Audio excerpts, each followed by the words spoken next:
ഈ വിഷയമുണ്ടായ ആദ്യഘട്ടത്തിൽ തന്നെ ഏകോപന സമിതിക്ക് ഒരു നയമുണ്ട്. വ്യാപാരി വ്യവസായി ഏകോപന സമിതി എന്ന നമ്മുടെ സംഘടന ഇത്തരം ഘട്ടങ്ങളിൽ എടുത്തിട്ടുള്ള പ്രഖ്യാപിതമായ നമ്മുടെ നയം എത്ര വലിയ കൊലകൊമ്പനായാലും കടയിൽ കയറി ആക്രമിച്ചാൽ അവനെ റിമാൻഡ് ചെയ്തുകൊണ്ടല്ലാതെ ഒരു വിട്ടുവീഴ്ചയ്ക്കും തയ്യാറാകാത്ത പ്രസ്ഥാനമാണ് ഏകോപന സമിതി. അതേ നിലപാടാണ് നമ്മൾ അവിടെ എടുത്തത്. ഇപ്പൊ വാട്സപ്പിൽ കരഞ്ഞു പറയുന്ന വ്യാപാരി നമ്മുടെ വ്യാപാരിയാണ്. പക്ഷേ അദ്ദേഹത്തിന്റെ രാഷ്ട്രീയ ആഭിമുഖ്യം അത് പൂർണ്ണമായും ഈ വിഷയത്തിൽ പ്രതിഫലിച്ചു.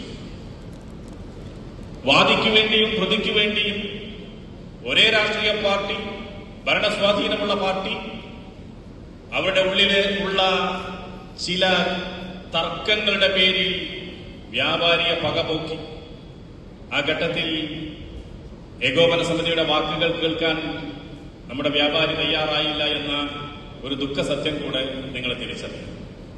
നമ്മൾ നിസ്സഹാരായി പോകുന്ന ചില ഘട്ടങ്ങൾ എത്രയൊക്കെ ആർജവത്തോടുകൂടി വലിയ തീരുമാനം നമ്മൾ എടുത്താൽ നമ്മുടെ ആളുകൾ അതോടൊപ്പം നിൽക്കാത്ത ചില ഘട്ടങ്ങൾ ഉണ്ടാകുന്നു എന്നത് ഖേദകരമാണ്.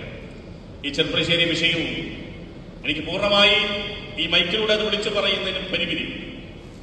അതുകൊണ്ട് ഇതൊരു രാഷ്ട്രീയ പകപോക്കലിന്റെ ഇരയാണ് കച്ചവടക്കാരൻ എന്നത് മാത്രമല്ല ഉണ്ടായത്.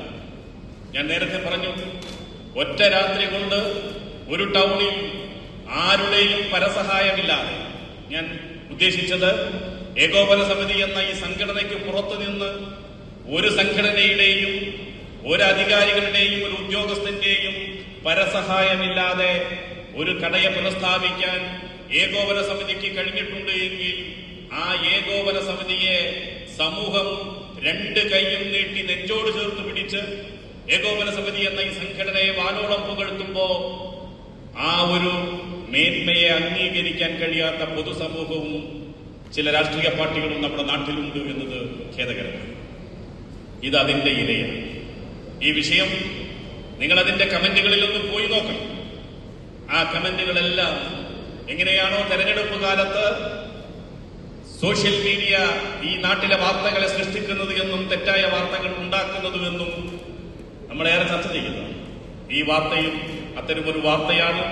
അതുകൊണ്ട് ഏകോപന സമിതിയുടെ ഇടപെടലിന്റെ കുറവല്ല അവിടെ ഉണ്ടായത്, മറിച്ച് നമ്മുടെ നാട്ടിലുള്ള നിലവിലെ രാഷ്ട്രീയ അതിപ്രസരത്തിന്റെയും അധികാര രാഷ്ട്രീയത്തിന്റെയും ദുരുപയോഗത്തിന്റെ ഇരയാണ് അത്. സോഷ്യൽ മീഡിയ പ്രചരിപ്പിക്കുന്ന വാർത്തകൾ പലപ്പോഴും അത് അപൂർണങ്ങളോ അല്ലെങ്കിൽ വാസ്തവ വിരുദ്ധവുമാണ്. അതുകൂടെ പ്രിയപ്പെട്ട അംഗങ്ങൾ മനസ്സിലാക്കണം. അത് മനസ്സിലാക്കിക്കൊണ്ട് വേണം ഇത്തരം കാര്യങ്ങളിൽ പ്രതികരിക്കാൻ.